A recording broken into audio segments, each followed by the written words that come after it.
You may as well be yourself. Everybody else is taken. Right. And so, therefore, you may as well be yourself.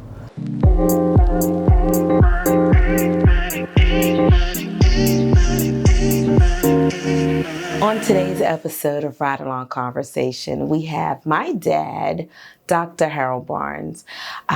This was such a great interview because even though I was his child or am his child, did not know all of the things that he thought and experienced as a child.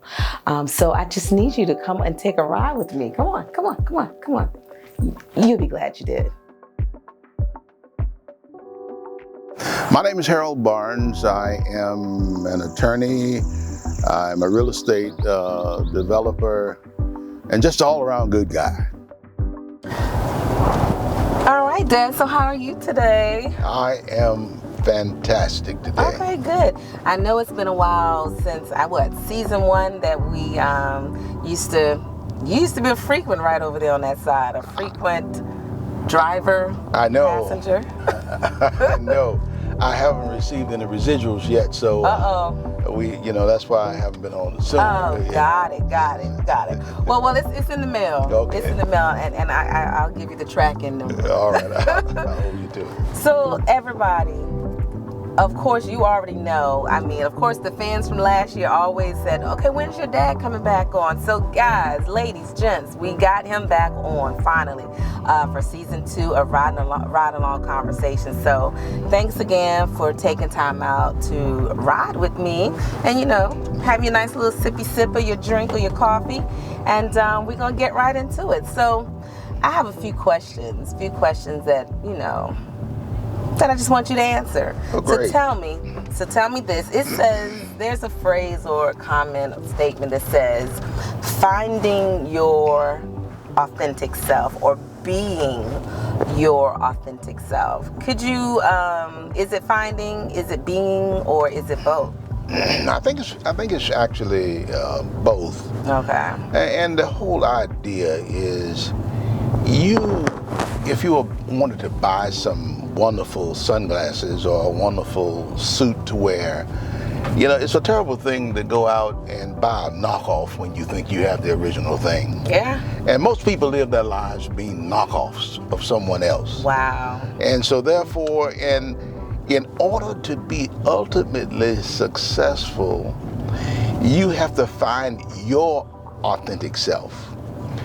By that I mean all of us have been given some talents and some skills, right, and that we do something better than anyone else, or we feel comfortable doing certain things. But because we see people, whether it's Beyonce or some other great actor or actress, then we decide that we want to pattern our lives after theirs, and we become knockoffs of those persons.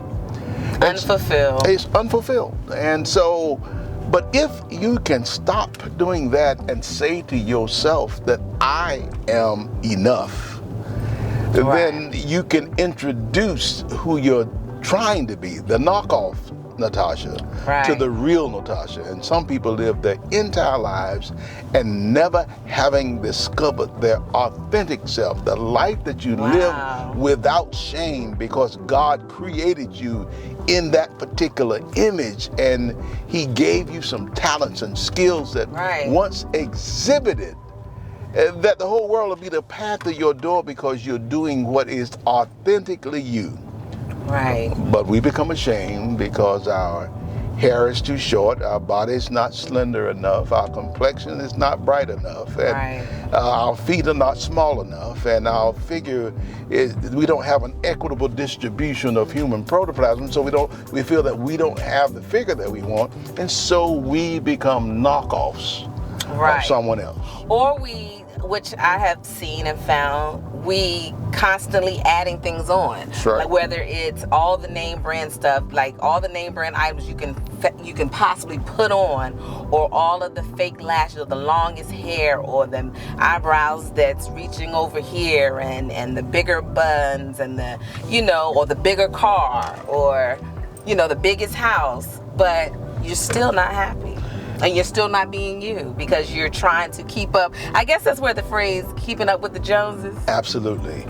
You may as well be yourself. Everybody else is taken. Right. And so, therefore, you may as well be yourself. You've seen actors and actresses and singers and people who may not be as aesthetically pleasing as other people, but when you hear them sing or act from their heart, you are moved by what they do. Right.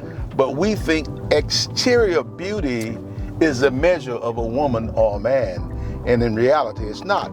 It's okay to augment yourself. It helps. That's right. That's okay. It might get you in the door. That's right. But when you're trying to be, I want to sound just like Beyonce. I want to sound just like this other person. When in fact, why don't you sound like you? Right. And so, finding that authenticity, I guess the question then becomes, how do you discover yourself? Right. Wow. How do you discover yourself? That's crazy. We go through our whole lives and because you know what? When you look in the mirror, sometimes you can look in the mirror every single day, but not see you. That's right. That's exactly right. Not see you. You can't see behind the mask. And finding your authentic self means not going out, but going within. And you have to look inside of yourself and ask yourself the question, what gifts did God give me? Right. What was that thing that when I did it, my mother smiled at me? Mm-hmm. What was that thing that I did that even when I did it, my soul felt joyful and things of that nature? Lighter. You forgot all about everything else. That's exactly right. And you was just in that moment. In that moment. So we have to discover that person. We have to look inside of ourselves to find that person. And once we find them, latch onto them for the rest of your life. For dear life. For dear life.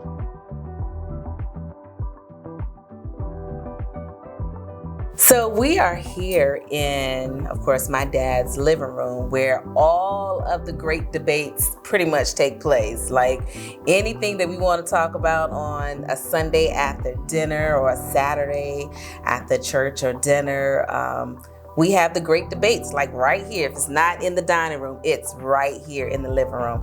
So another great question that I wanted to ask or wanted to discuss with you, Dad, is for the adults. It was hard for us to, now that we are kind of like open back up, the world has opened back up, and so we're now going back into the workplace. Right. And I know for myself, it was extremely difficult to go back into the workplace as we have been off for the last 3 years. And if I know it was challenging for me, now that the children are going back to school, they're finding it difficult. But I think we forgot about the youth and the children going back. Like, for prime example, my daughter, she was, when the pandemic happened, she was in middle school. Right. And then once the pandemic was kind of sort of over, then she was in high school. And so that transition from middle school to high school never occurred.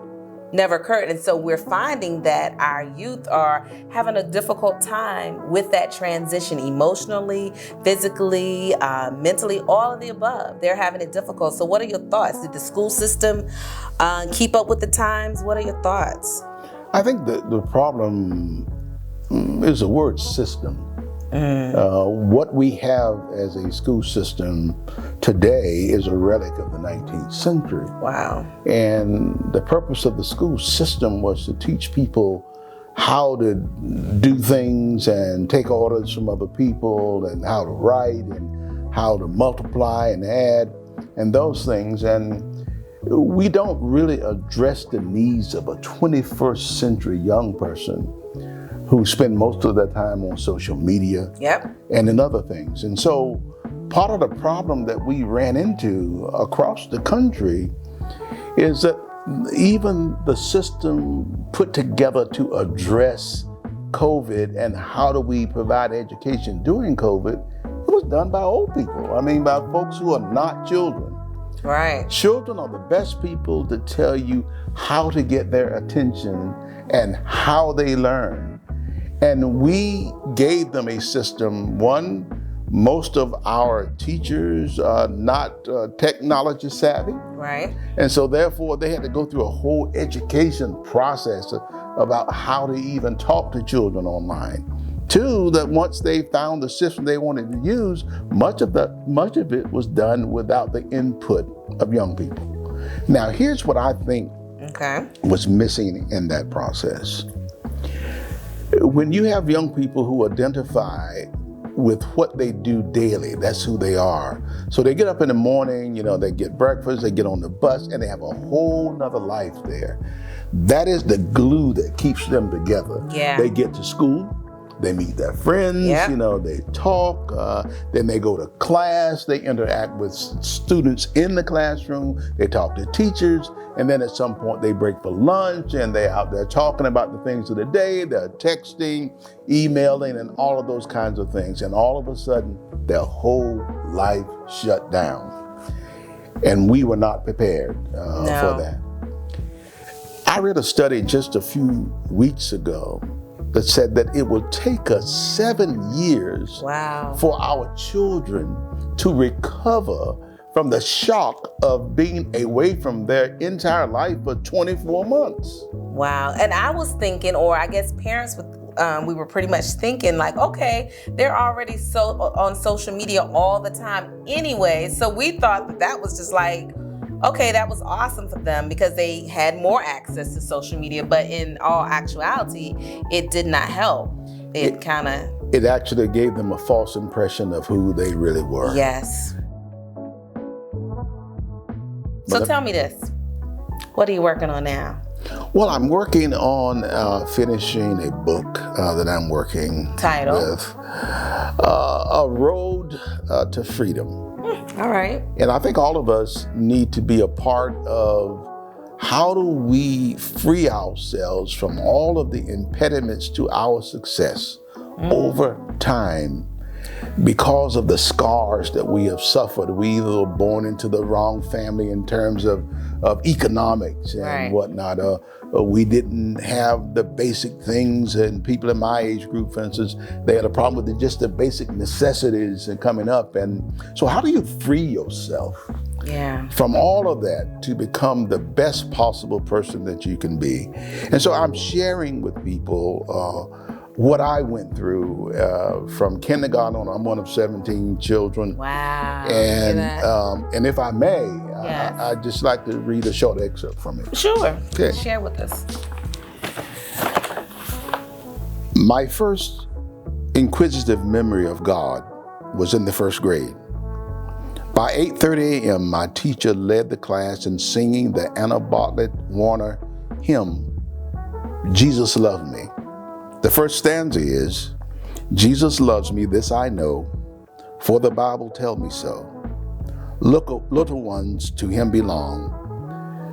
They are weak, but he is strong.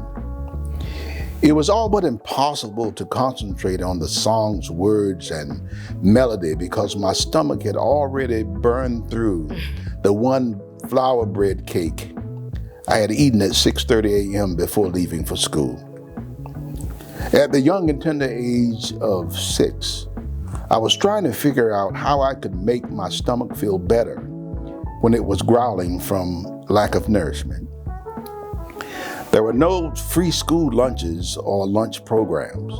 The emptiness I felt by 10:30 a.m. would be there until I got home and sat for dinner about 6 p.m. By that time of the day, I was like a withering plant desperate for water when there was only the scent of water in the air. I had a food-shaped hole in my consciousness where God should have been. Thus began my existential journey along the road to peace. I believe it was in the 6th grade when I first asked myself, if Jesus loved me, why am I hungry so often? And why do I have to focus on the lack of food until early evening? I had mixed emotions about the concept of loving God. Why did he bless my schoolmates with an abundance of food while leaving me hungry? Why did I have to suffer the indignity of asking my schoolmates to share their sandwich with me? Didn't we all sing the song, Jesus Loved Me? Was I off key? Could he not hear my voice too? I experienced mental turmoil about the whatness of God. What is he? And what does he have against me? Me, a little kid whose significant dream in life was to be fed and have sufficient and appropriate clothing to wear. What kind of God would allow me to suffer hunger and neglect and then say he loves me? So many unanswered questions plague my mind day after day. What kind of God would let me grow up with hand-me-down clothing and shoes that were hand-me-downs to my brother before they were hand-me-downs to me? What kind of God would let his children sleep 3 on a bed with only a single green woolen army blanket for warmth? In winter, it was about 11 p.m. before our bodies were warm enough that we could sleep. What sort of God would allow his child to be so cold that he would contract whooping cough, a cough so deep that it didn't even sound human? I thought I caught a break when my grandmother talked to me about God. She said we had to pray to God and he would hear us and bless us because all power was in his hands. I couldn't wait until bedtime so that I could pray to this all-powerful God and tell him about my complaints and my expectations of him. Now, I know that he could not blame anyone else for my misfortunes because Grandma said all power was in his hand. I just knew he would be able to handle my little problems. After all, I wasn't asking for a new house or a car or only small thing, just one small thing, a sandwich for lunch every day. I prayed hard that night for a change in my life and sustenance for my body. I was crushed when day after day an almighty God could not deliver a sandwich to a poor, malnourished kid from where I was standing, like a little kid without knowing a preacher or a scholar. It was how I felt, no matter how harsh it sounded. I was just a little boy with a small, simple problem that needed a small, simple answer. Wow. That is an excerpt from my book, and it will be out about July. Okay. A Road to Peace. How do you suffer all of these life indignities and come out on the other side with a way of saying that I have a healthy relationship with that ultimate being that we call God, and a healthy relationship with other people, having gone through the crucible. Wow, that excerpt that you read was really profound. It was really, really great. I can't wait to read your book. We're gonna have to do another one when the book comes out, just so that we can really delve in and really talk about some of the different trials and tribulations and the triumphs that came out of living the life that you live, and it's still living.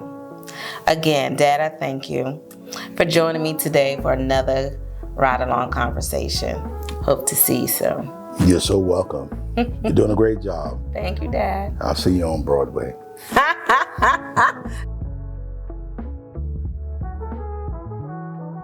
So, what did you think? Like when he was reading that excerpt about his childhood and how he was asking God, if you're really God, why am I hungry? Have you had any type of traumatic experiences as a child? Share your comments. I would love to hear it. Thanks for watching another episode of Ride Along Conversations. For more of these types of episodes, you can click here or here. And don't forget to subscribe. Thanks again. Come on and take a ride.